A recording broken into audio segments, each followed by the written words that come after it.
असं आहे की ह्या देशाचे ज्येष्ठ नेते, त्याचबरोबर आपल्या भारत देशाचे माजी संरक्षण मंत्री, माजी केंद्रीय कृषी मंत्री आदरणीय शरदचंद्रजी पवार साहेबांचा आज वाढदिवस आहे. खरं तर पवार साहेब यांनी या देशामध्ये आणि राज्यामध्ये एक अत्यंत सुसंस्कृत विचारानं राजकारण केलं.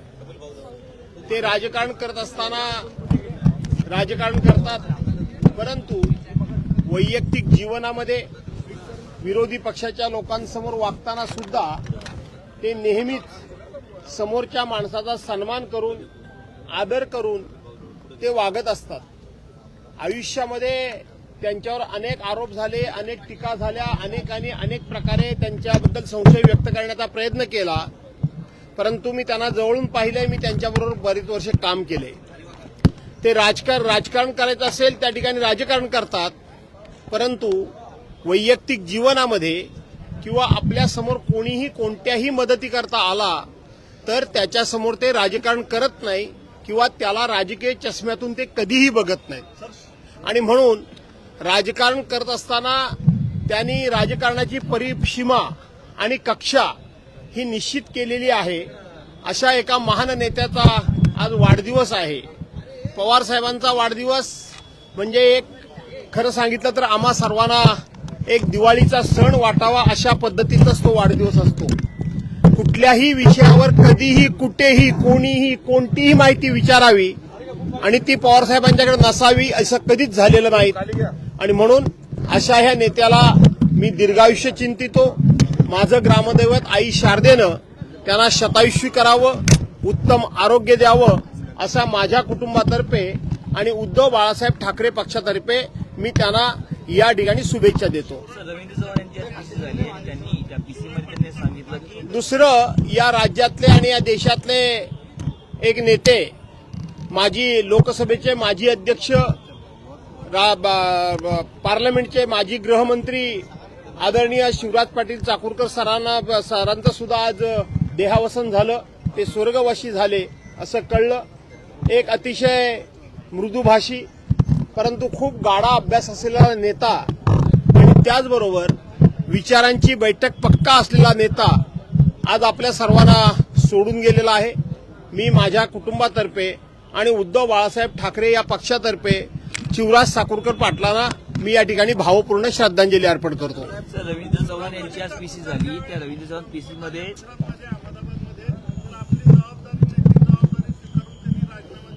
असं आहे, ही गोष्ट खरी आहे. तुमचा प्रश्न खरा आहे की 26/11/2008 साली ज्या वेळेला मुंबईमध्ये आणि ज्या वेळेला ताज हॉटेलवर झाला, जो कसाब म्हणून जिवंत पकडला गेला, त्यावेळेला दिवसभरामध्ये शिवराज पाटील चाकूरकर यांनी 3 वेळा कपडे बदलले. अशा प्रकारचा आरोप आजचे जे सत्ताधीश आहेत, भारतीय जनता पार्टी विशेष, या लोकांनी त्यांच्यावर आरोप केले होते. परंतु ते त्याच दिवशी त्यांनी कपडे बदलले होते असं नाही, तर त्यांची नेहमीचीच ती कपडे बदलण्याची एक पद्धत होती. पण आज मात्र त्या ठिकाणी पुलवामामध्ये होऊ द्या, उरीमध्ये होऊ द्या, नाही तर आणखीन कुठे होऊ द्या, दिवसाला 4-4 वेळा कपडे बदलणाऱ्या नेत्यांबद्दल आज प्रत्येकाला खूप मोठा अभिमान वाटतो. पण त्यावेळेला या कपडे बदलण्यावरून खूप मोठं रान उठवलं होतं आणि त्यानंतर एकदा शिवराज पाटील चाकूरकर साहेबांची आणि माझी भेट झाली होती. त्या भेटीमध्ये हा विषय निघाल्यानंतर त्यांच्या मनाला किती वेदना झाल्या होत्या, ते किती व्यथित झाले होते, हे मी स्वतःहून त्यांच्या बोलण्यातून अनुभवलेलं आहे.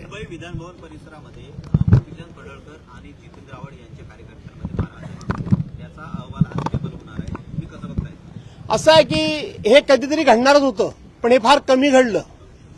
ज्या पद्धतीनं विधिमंडळाच्या अधिवेशनाच्या कालावधीमध्ये मुंबई विधानभवन असेल, नाहीतर तुमचं नागपूर विधानभवन असेल, ज्या पद्धतीने ही गर्दी उसळते, इकडे तर म्हणायचं आम्ही पास देत नाही, इकडे तर म्हणायचं आम्ही लिमिटेड पास देतो, आणि दुसऱ्या बाजूला ही प्रचंड गर्दी बघितल्यानंतर हे लोक आतमध्ये येतात कसे? कुठून आत येतात? कोणाच्या सौजन्याने येतात? कोणाच्या पाठीमागं बसून येतात? आणि म्हणून येणाऱ्या लोकांची व्यवस्थितपणे चौकशी सिक्युरिटी डिपार्टमेंटला करता येत नाही आणि म्हणून कधीतरी काहीतरी घडणारच होतं.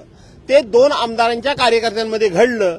मी तो अहवाल टेबल होणार असेल तर आनंद आहे, काय असेल ते मला माहित आहे, सगळं गुळगुळीत मुळमुळीतच असेल, पण किमान त्या घटनेतून काहीतरी सरकारनं, राज्यकर्त्यानं आणि विधिमंडळानं धडा घेण्यासारखा घेतला तर आनंद वाटेल. रवींद्र चव्हाणांची आरपीसी झाली.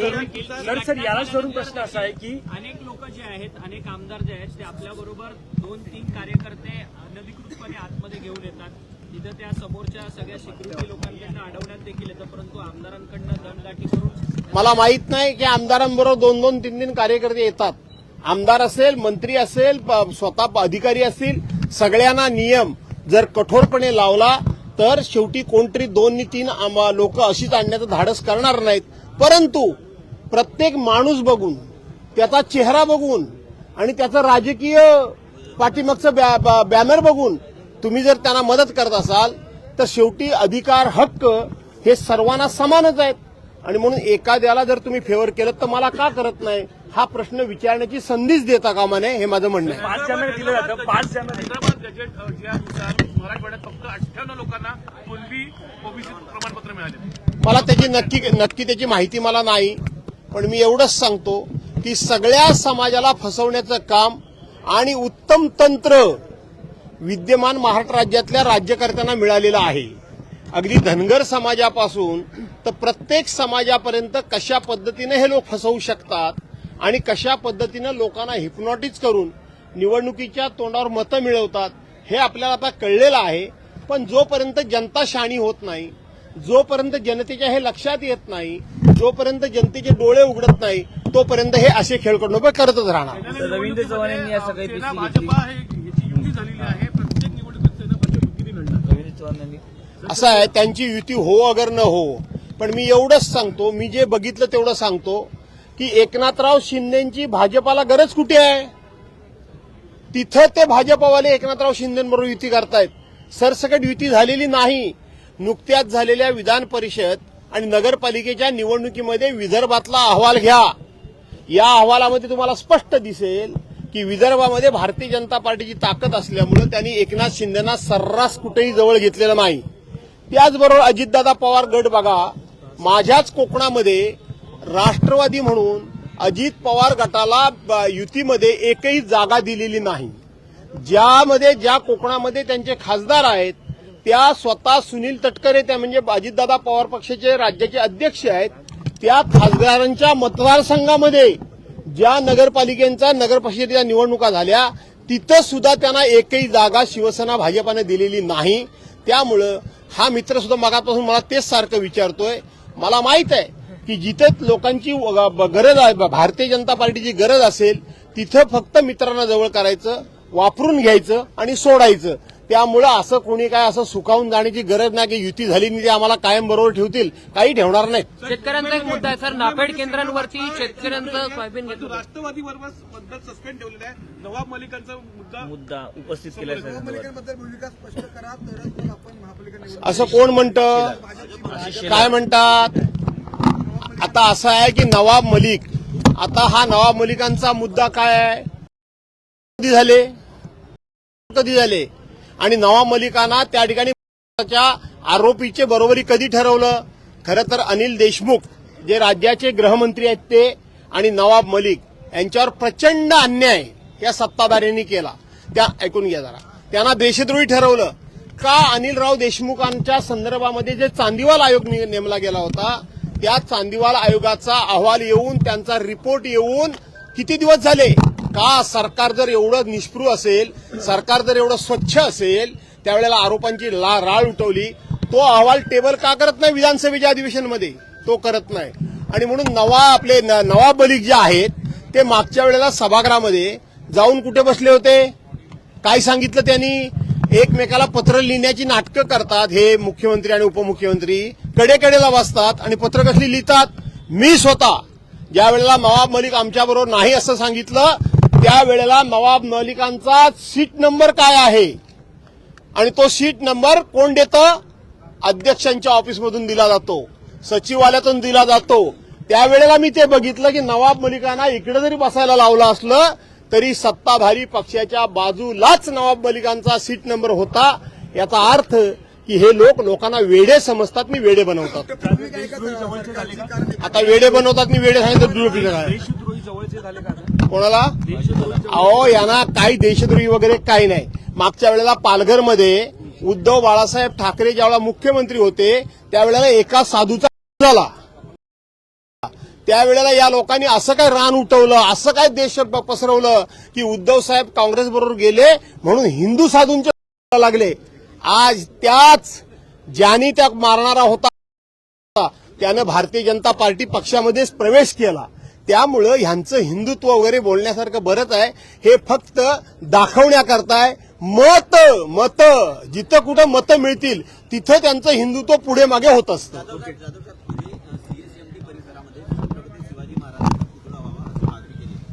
मुळात काही वर्षांपूर्वी देशाचे पंतप्रधान नरेंद्र मोदी यांनी अरबी समुद्रामध्ये छत्रपती शिवाजी महाराजांचा पुतळा व्हावा अशी मागणी केली होती आणि त्या संघानं कार्यक्रम पण घेतला होता आणि कार्यक्रम झाला होता. नेमकं त्याचं काय झालं असा प्रश्न विचारला जातो. असं आहे की आपल्याकडे व्हीटी स्टेशन म्हणून नाव होतं, त्याचं सीएसटी म्हणजे छत्रपती शिवाजी महाराज रेल्वे स्टेशन नाव झालं.